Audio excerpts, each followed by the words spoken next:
of the way currently and allowing them an access. That went out the window. I'm just kidding. No, they're not. Can I just clarify that? It's just a finding of fact that the traveled way to the east side of the property is encroaching on the southeast boundary of the subdivision property. It's simply a finding of fact. It's not at this time a concession by the applicant to allow that to continue in perpetuity. Well, so the applicant has stated that encroachment does not interfere with the proposed The development. concern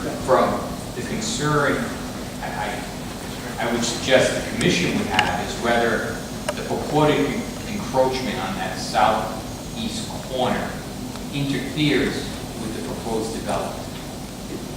And I think we've heard testimony that it does not interfere with the proposed development. The neighbors have been using it, and the applicant has put on record that they're going to allow that situation to continue. Question for you, Mr. Brocher. If the applicant so desires, since it is encroachment, could they take steps to stop that encroachment?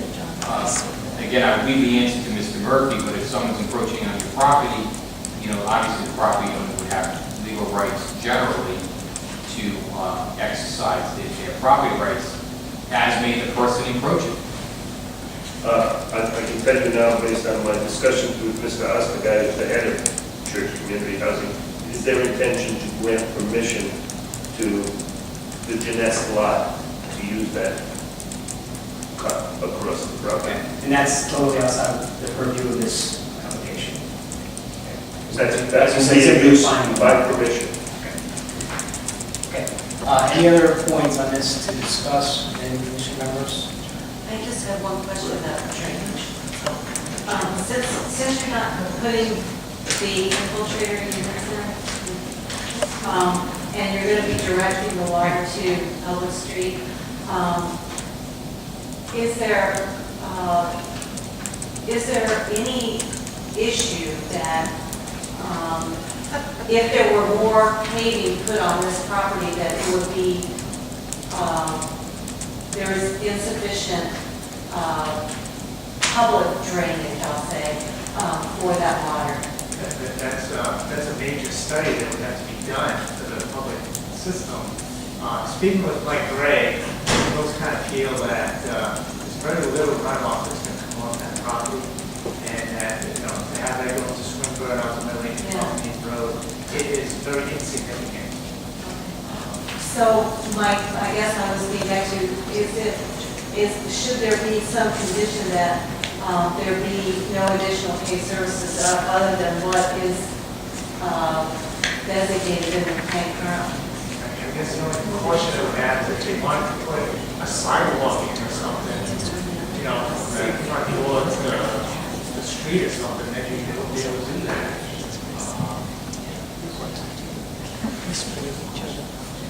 They whisper to each other do that. You have to speak up when they talk. Mr. Chairman, it would be beneficial to the members of the public or commission members when they're talking or having discussions, speaking to the microphone so everyone can hear you. Thank you. I think that what Duncan was saying is that there's a zoning provision that only 35% of the property can be covered by impervious surface. Is that correct? But I think that No, it's actually building lot coverage. building lot coverage. So the greens, so the building can all be, and the paved part. Okay. So then the driveway doesn't count as that. So if they added patios in the back, that will probably not be possible based on this footprint. No, patio would not be considered building.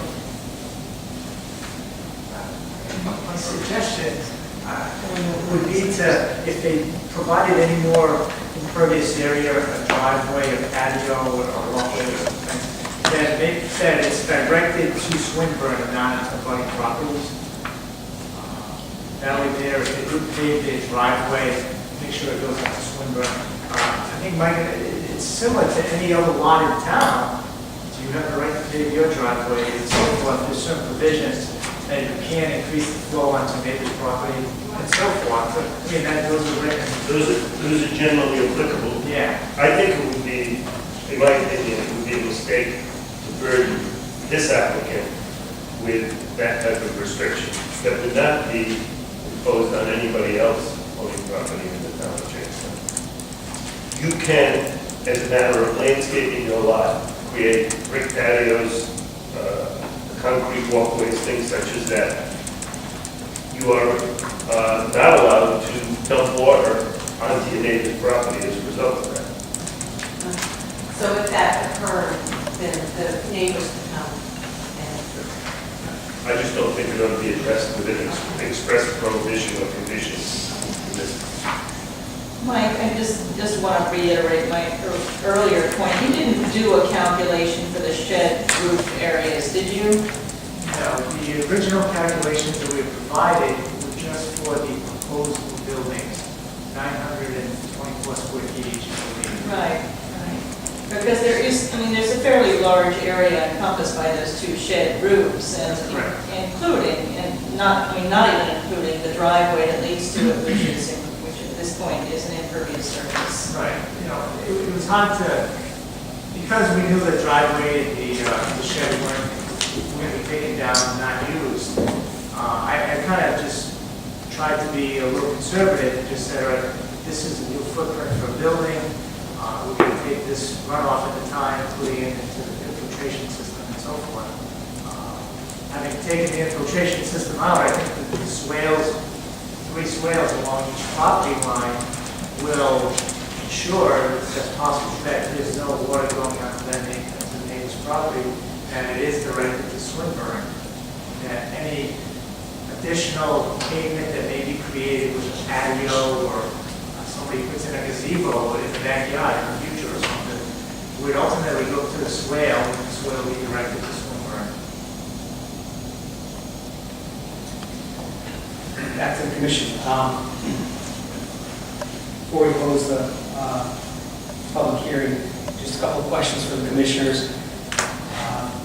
Our review, we need to take into consideration the 7 items that Christian referred to in his presentation, and our approval needs to be in concert with those 7 items. Does anybody have any issues with meeting the terms of those 7 categories, the 7 conditions,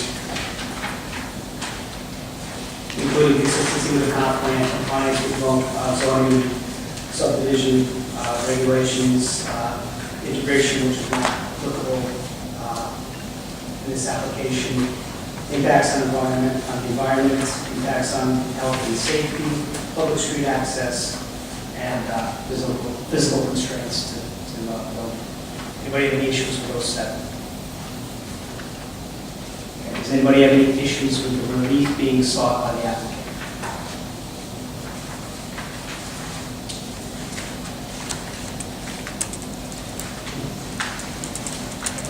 Last chance for comment from the applicant.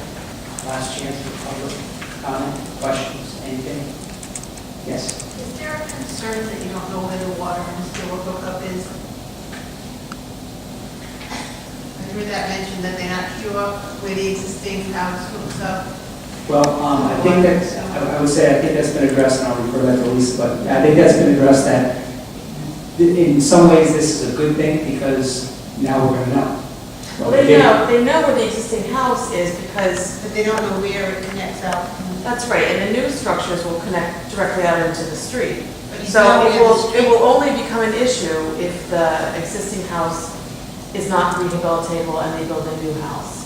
And then absolutely they So will the find existing out house where. is connected out on Swinburne, but they don't know if it is out there. Well, I'm sure if they looked at the plumbing and they looked at the house down below, you know, where the sewer line goes out of the house, I'm sure it'd be fairly obvious where the water and sewer comes in.